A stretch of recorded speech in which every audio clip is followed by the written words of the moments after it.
नमस्कार, मैं हूं आपके साथ इश्तियाक अहमद और आप देख रहे हैं आर्य न्यूज। स्वागत है आपका बिहार बुलेटिन में। रुक करेंगे तमाम बिहार की खबरों की तरफ।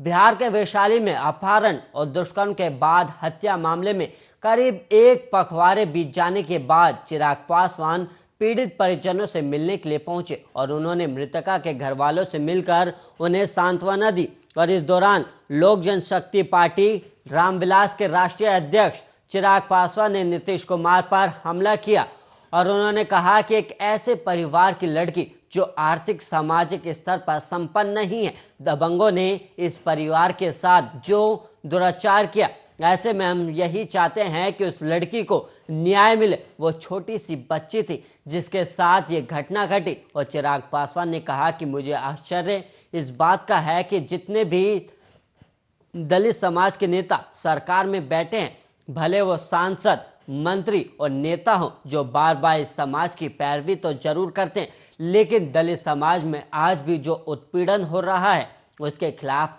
आवाज नहीं उठाते हैं।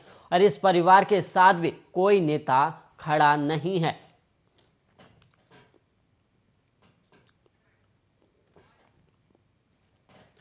बिहार में जातिगत जनगणना सियासी रंग ले चुका है और इसी मामले पर बिहार विधानसभा में विपक्ष के नेता तेजस्वी यादव ने सीएम नीतीश कुमार पर निशाना साधा है। उन्होंने नीतीश पर आरोप लगाया कि वो जनगणना जातिगत आधार पर नहीं कराएंगे क्योंकि वो आरएसएस की गोद में बैठे हैं और पूरी तरह से संघ का चोला पहने हुए हैं। और तेजस्वी ने कहा कि इनको राज्य हित को लेकर कोई लेना देना नहीं है। और शुक्रवार शाम तेजस्वी यादव ने कहा कि जब दो बार बिहार विधानसभा से जातिगत जनगणना कराने का प्रस्ताव पारित हो चुका है तो अब सर्वदलीय बैठक बुलाने का क्या औचित्य है। और उन्होंने तो अब राज्य सरकार की तरफ से इस संबंध में आदेश देना चाहिए। और उन्होंने आगे कहा कि हम अगर सीएम की जगह पर बैठे होते तो सर्वदलीय बैठक क्यों बुलाते। हम तो केवल घोषणा करते कि राज्य सरकार अपने बलबूते पर जातिगत जनगणना कराएगी।